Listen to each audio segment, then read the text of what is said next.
Hello, freak bitches. And then at NYU, I was going to do that talk. I got pepper sprayed, perfectly legal. If they can argue that Now, who pepper sprayed you, and did you see the person doing it, and do you know who they are? They are all the same. They're all middle-class kids of professors. They all live at home. They all look exactly the same. They look British. How do they look British? I don't know. They have like these angular features and these Roman noses and glasses. They all seem to look exactly the same. There's nothing Italian about them, you know? Now, what was it that they pepper sprayed you about? Were you actually giving a speech? I was going to do a talk. I was invited by the college Republicans. I started this gang called the Proud Boys. And, the Proud Boys? The Proud Boys. What's Proud Boys about? We have chapters all over the world. We meet. we meet once a month. Chapters. We get drunk and it's like the Elks Lodge. Okay. Like Masons or whatever. Celebrating manhood. Yeah, no woman allowed. Ah, wow. You can't tell your woman what goes on at the meetings. And we have different degrees, like the Knights of Columbus. First degree, you declare yourself a Proud Boy. Second degree, we beat the shit out of you until you can name 5 breakfast cereals, and you have to give up masturbating. And then third degree, you still have to give up masturbating, but you have to get a tattoo. And then fourth degree, you get arrested or in a serious violent fight for the cause. Really? Yes. You get arrested in a serious violent fight, so you're promoting violence? Or some sort of major altercation. You should erase that part. Well, we don't encourage it, but if you're defending, like at the Berkeley thing with Milo, my guys, just 14 of them just walked into a mob of 200 people. Just to get their stripes? And said, I thought you guys were tough. No, they were doing it just for fun. And these people outside of pepper spray and clubs, they can't fight. Like at the NYU thing, my guys were beating them up. And he goes, this one guy we call Friar Tuck because he's just a monster. He goes, I started feeling bad after a while. Because I could tell these kids had never been in a fight. And I was just mowing through them. They're terrible fighters. They're total pussies. Why are they fighting? Like, this is what confuses me. Like, why are they getting so angry that they're hitting people and spraying that girl in the face? The girl was really disturbing because she was talking to someone. She wasn't offering any threat. And she had a hat that looked like a Make America Great Again hat, but it said Make Bitcoin Great Again. They walk up to her. The guy hits her with a stick that's holding a sign. So he hits her in the head with a piece of wood. And she's like, what the fuck? And someone sprays her in the face with pepper spray. I mean, it's like... How, in any way, how could you ever, in any other scenario, justify beating a woman publicly for doing nothing but representing what you think is offensive? And you're even wrong about what she's representing. Here's the problem with what you're doing, and I did this too much too. You're intellectualizing a fashion movement. This is the mods and the rockers in Brighton Beach in 1961. Just fighting each other because one likes Elvis and the other likes The Who. And if you were to sit down with this mod and this rocker and say, have a debate, they wouldn't say anything. They have nothing to say. It's leather versus parkas. It's Vespas versus Triumph motorbikes. There's no context there. So this guy is on this team and she's on the other team. And their tool is pepper spray, and that's what they're doing. They pretend, I don't want to give you a platform. No, they don't want to give you and anything because they don't have anything to say. In fact, at the NYU talk, after I watched the pepper spray, I went and did the talk. They're all screaming, whose campus? Our campus. Whose? And I walk over to the mob with a microphone, and I have 2, and I go, come on up, come on up. And it was a radioactive cock I was handing him. Like he just went, oh. Because it was a mic? He shriveled up. Because he wanted to be a part of the big group. Right. And didn't want to be an individual with an opinion and didn't exactly know why he was there in the first place or exactly know what he was protesting against. That's why, like, Milo would kill to debate any of these people. He's been scrounging for an opponent. But isn't that the real problem? Is that they're not debating. That's the real problem. I feel like this could be really productive if people could sit down, and Milo, by the way, will debate you. I mean, he might say outrageous things, he might say offensive things, but he will debate. He will sit in front of a podium, he will do his time, and anyone else that will have their time, and they will be able to take questions from the audience, and this could be very productive. And you could kind of figure out, like, look, you and I are not far left, and we're not far right. You know, neither one of us are. We're in some sort of a weird way. I think I'm maybe more left than you are, but I'm not as left as a lot of people I know. And there's a lot of people out there, and I think this left-right paradigm is really kind of fucking foolish at this point. And we should kind of figure out, like, what's what kind of opinions are okay to have because they don't interfere with anybody else's life, and it's just your philosophy and the way you look at the world, and you should be able to express that opinion and express those ideas in front of someone else who has an opposing idea, and they tell you why they disagree. And you should be able to consider why they disagree and see if there's any merit in that. The problem with what you're saying is you're implying that these are all informed people, right and left, and they need to hash out ideas. No. These people on the right are intelligent people who have looked it up and want to debate. You want to see a good debate? Look at Pat Buchanan versus Sean Hannity, or Peter Brimelow versus some open borders libertarian like Matt Walsh or something, or someone from the Wall Street Journal. All the inner right fights are fascinating to me. These people are religious fanatics. For them, it's sports. It's the Dallas Cowboys is their team, and they want to fuck up your team. They don't want to debate. Like Jared Diamond, who did Guns, Germs, and Steel. Tons of flaws with that book. Steve Saylor was begging him for a debate. He wouldn't answer.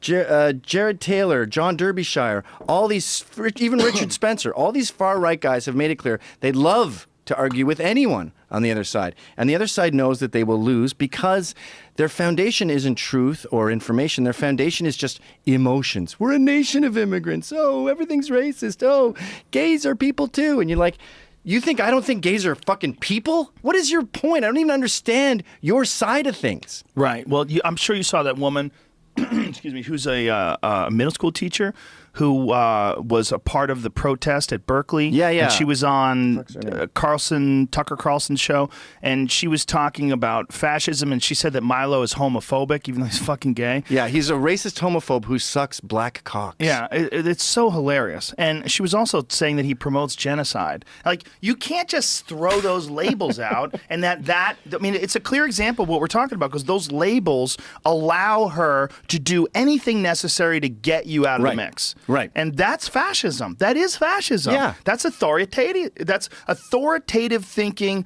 authoritarian thinking in a way that's eliminating someone else from expressing themselves because you have deemed them unworthy of expressing themselves. This is a racist. This is a homophobe. This is someone who promotes genocide. We will shut them down. That's nonsense. And you could see from her talking on that show that she talks over him. She doesn't express herself well. She doesn't have clearly thought out reasons for why she's saying he does these things. She doesn't have quotes that she's relying on. She doesn't say why it's so dangerous that he has these controversial opinions. She just says he's a Nazi, he's a racist, he's a homophobe, he promotes genocide, we're going to shut him down. Well, you can't just say that. You can't just label people, because someone could do that to you too, and they will. They will. That's the problem. I forget her name, Michelle Yavelis or something. It doesn't even matter what her name is. She runs a group called By Any Means Necessary.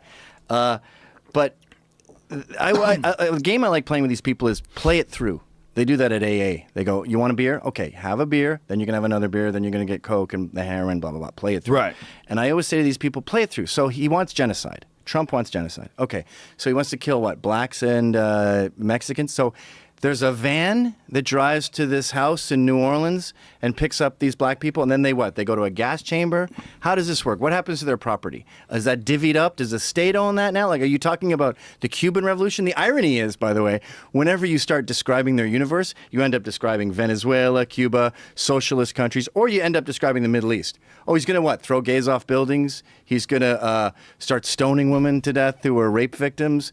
You have your villains right there, but you're purposely ignoring them.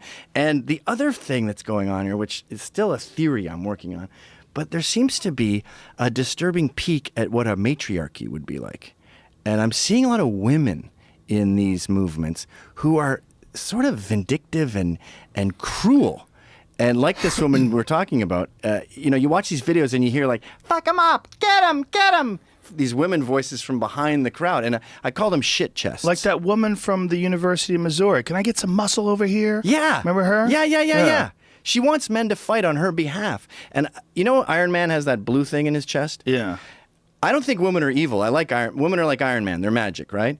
But by ripping out that blue thing, you're ripping out their ability to have children and be mothers and everything. And then you put in a piece of shit into Iron Man's chest. That's what feminists and like this woman are. They're shit chests. and they're malfunctioning robots, and they're like, bzz, bzz, kill him. Milo wants genocide. Kill him. Bzz, bzz, So fuck do you him think up. that they're imitating what they think are patriarchal societies? They're doing their version of it, and that's what they're doing with the whole matriarchal posturing? Yeah, it's like Clark Kent. I want to write an article. I'm writing. No, you're not writing it. And you go, Clark, simmer down, dude. You write your article. I'm doing mine. No.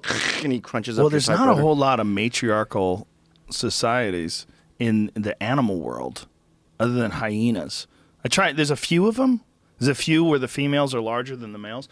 A few bugs, especially. But hyenas, in particular, the female hyenas are much larger than the males. They even have fake dicks. Really? They have a faux penis. He has this big, large tube fake dick that hangs down. They actually give birth out of it.